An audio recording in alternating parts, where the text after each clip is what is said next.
Greetings, gamers! Welcome to the 12th installment of my Dissecting Rogue Decks series. It is time to get into the demise of the world. And here we have it, my World Demise deck. I actually took some very big inspiration from this, from the original Demise decks that were being run in tournaments back in the day. And what I did was advanced ritual art alongside insect monsters and then Doom Dozer. So definitely gonna be getting into that. I love this deck. World Demise is a lot of fun. It's not as good as World Ruin, and that's just because, like I've said before, if I can't blow up the field, if there's monsters that have protection effects and they can beat over my monsters, which a lot of monsters can beat over 3,000, then I kind of just lose. But it's okay, you know, you're never always going to win. So first is Fiend Scorpion. Level 2 Scorpion, they're all normal monsters. All of my insect monsters in this deck, besides Doom Dozer, are normal. I have 3 Fiend Scorpions, level 2. I have 3 Insect Knights that are level 4, and 3 Metal Armed Bugs, or Armored Bugs, level 8s. And the reason why I have particularly 2 4s and 8s is because those have a very interesting combination with being able to throw as many of them into the field, into the graveyard as possible, while still having some pretty high level ones for like the bigger boss monsters. And you want to send as many as you possibly can, by the way. You activate advanced ritual art to summon Demise. You want to send all 3 Fiend Scorpions and then 1 of your Insect Knights. So you have 4 in the grave, which means you could technically in that turn summon 2 Doom Dozers. It's very cool. I wouldn't say you're not guaranteed to get much out of this really, because this deck doesn't really have draw power. It's got a lot of search power because ritual decks do, but it doesn't really have draw power. Mind you, of the 10,000 hands, 3 of those. I have 3 Doom Dozers, cannot be normal summon set, must be special summoned from your hand by banishing 2 insect monsters from your graveyard. This is obviously why I would use Advanced Ritual Art with insect monsters. Such a good strategy, fun strategy. If this card inflicts battle damage to your opponent, send the top card of his deck to the graveyard. Very good milling. It's not, you know, like broken or anything like that, but it is fun. It definitely can lead to some good combo fodder, you know, basically getting your opponent down in his deck as well as his life points. And basically, if you happen to see something like Harpy's Feather Duster hit the graveyard, you're kind of just winning in a way that, you know, your opponent can't necessarily beat. The Harpy's Feather Duster that hit the graveyard is a one of, and he can't use the one that's in the graveyard now. It's great. Is it fantastic? Is it amazing? No. I don't even think it would be amazing if it dumped the top 5 cards of the deck to the grave, which sounds kind of wild, except for the fact that most decks nowadays love having their cards in the grave anyhow. So it's good, but it's also kind of not good. It can set up your opponent's combos. It can also ruin your opponent's combos. So that's what I basically meant by setting up combos and so on and so forth. So I have 1 Angel of Oblivion and 3 Agent of Armageddon. I have 1 Queen of Oblivion and 3 King of Armageddon. I have 1 Supreme Queen of Oblivion and 2 Supreme King of Armageddon. So basically flipped from the Ruin deck. Obviously, I'm still going to have the Ruin cards, at least 1 of, and the reason being for that is because they're battle heavy. I need more attackers. And then there's also the beautiful, wonderful effects of Ruin Supreme Queen of Oblivion that makes it so that all of my ritual monsters are unaffected by card effect destruction, which means that I could have 4 ritual monsters on the field, nuke the field with Demise, and they're all going to be there because she's there. That's very awesome. 1 Pot of Avarice, 1 Preparation of Rites, 3 Pre-Preparation of Rites, and then coming to a new card, Fulfillment of the Contract. Activate this card by paying 800 life points, then target 1 ritual monster in your graveyard, special summon it, and equip it with this card. When this card is destroyed, banish the equipped monster.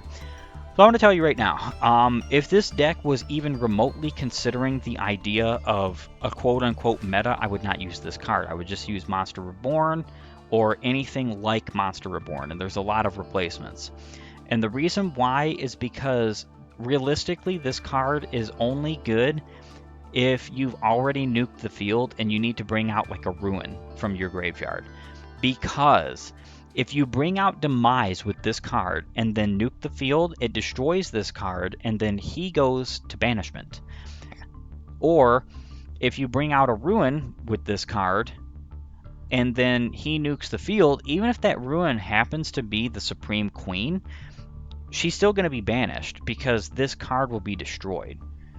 It's a bit unfortunate. The only reason why I'm running it is just because I just like the motif of having more ritual cards in my ritual decks, especially the decks that aren't competitive. You know, this isn't competitive. I'm not running this on ranked. I'm running this on solo. I'm running this against friends and so on and so forth, or casual, so on and so forth, blah, blah, blah. So it's good for what it is. It's not great, really, for this deck. It would actually be better for a Ruin deck than a Demise deck. But this allows for my Demise to go for attack OTKs, right? Then I have 3 Execution of the Contract. You can reveal 1 ritual monster in your hand. The equipped monster becomes the revealed monster's level until the end of this turn, even if this card leaves the field. If this card is sent to the graveyard because the equipped monster is tributed, you can target 1 monster your opponent controls, destroy it. You can only use each effective Execution of the Contract once per turn. So the destruction effect of a monster is kind of just gravy. It could bait negates and other things of that sort. It's actually kind of bad, like in this deck. Now I'm using it as level modulation because I didn't want to just have a total carbon copy of the Ruin deck with the field spell. I didn't want to necessarily use that in this deck, so I decided to use this.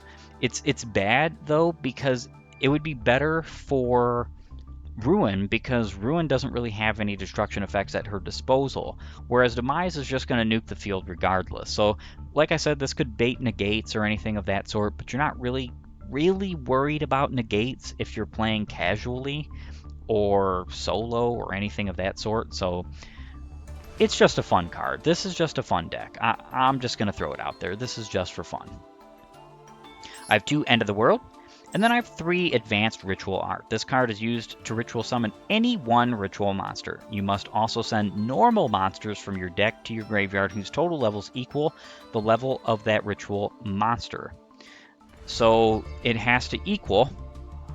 It's weird that it doesn't say exactly because it doesn't need exactly. So if, let's say, you only have these 2 left, but you have a level 10 you're summoning, you can still send both of these, even though it's above.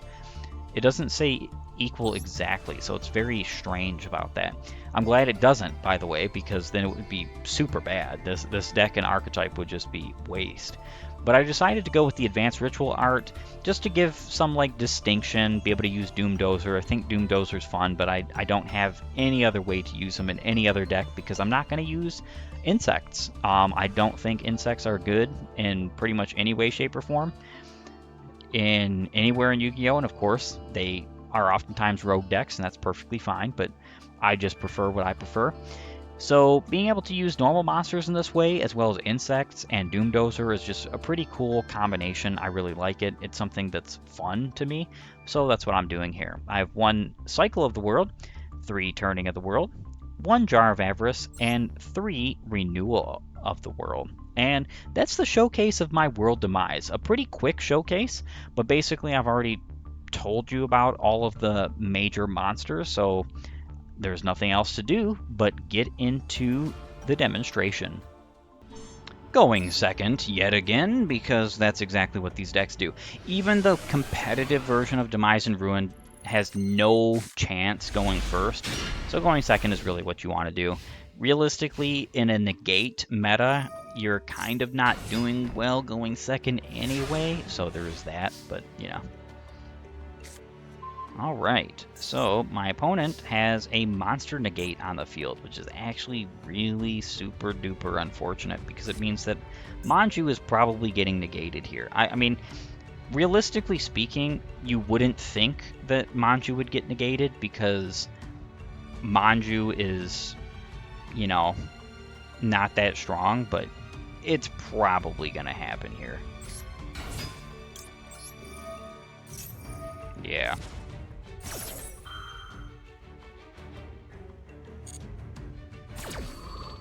And if I'm not mistaken, it destroys the card. Yes, it does.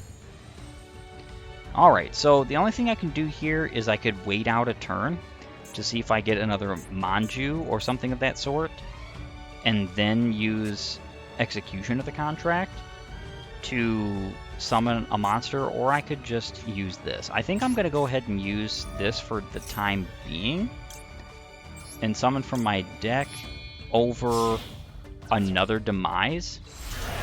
It's going to seem kind of funny, but, you know, just having him in the... It's okay, baby.